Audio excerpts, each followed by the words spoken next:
Les textes liturgiques du jeudi 19 janvier 2023. Première lecture. Il a offert des sacrifices une fois pour toutes en s'offrant lui-même. Hébreux 7, 25-8, 6. Lecture de la lettre aux Hébreux.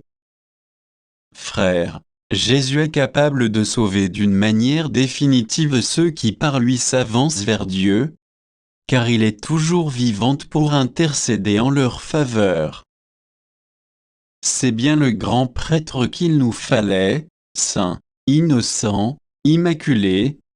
Séparé maintenant des pécheurs, il est désormais plus haut que les cieux. Il n'a pas besoin, comme les autres grands prêtres, d'offrir chaque jour des sacrifices.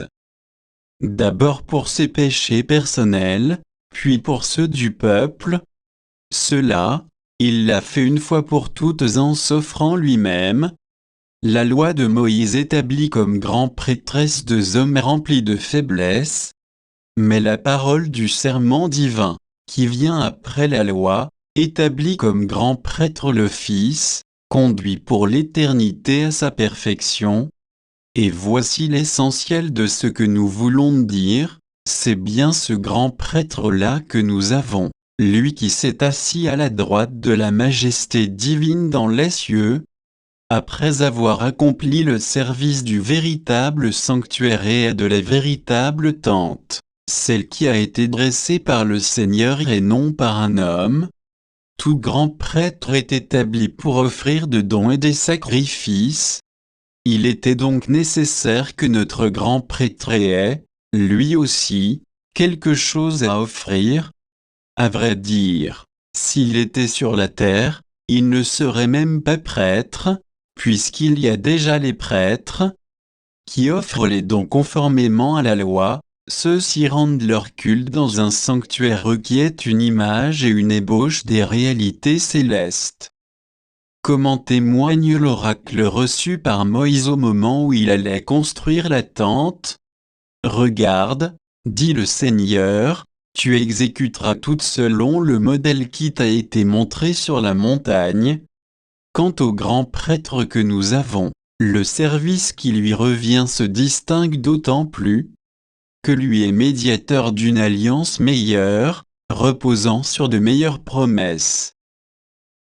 Parole du Seigneur. Psaume 39, 40, 7, 8a, 8b, 9, 10, 17.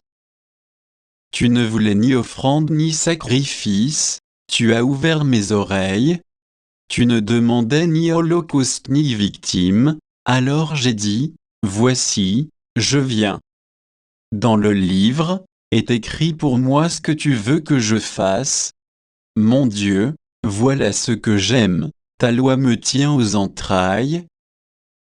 J'annonce la justice dans la grande assemblée, vois, je ne retiens pas mes lèvres. Seigneur, tu le sais. Mais tu seras l'allégresse et la joie de tous ceux qui te cherchent. Toujours ils rediront, le Seigneur est grand, ceux qui aiment ton salut. Évangile. Les esprits impurs criaient, toi, tu es le Fils de Dieu, mais il leur défendait vivement de le faire connaître. Marc 3, c12. Évangile de Jésus-Christ selon saint Marc. En ce temps-là, Jésus se retira avec ses disciples près de la mer, et une grande multitude de gens, venus de la Galilée, le suivirent.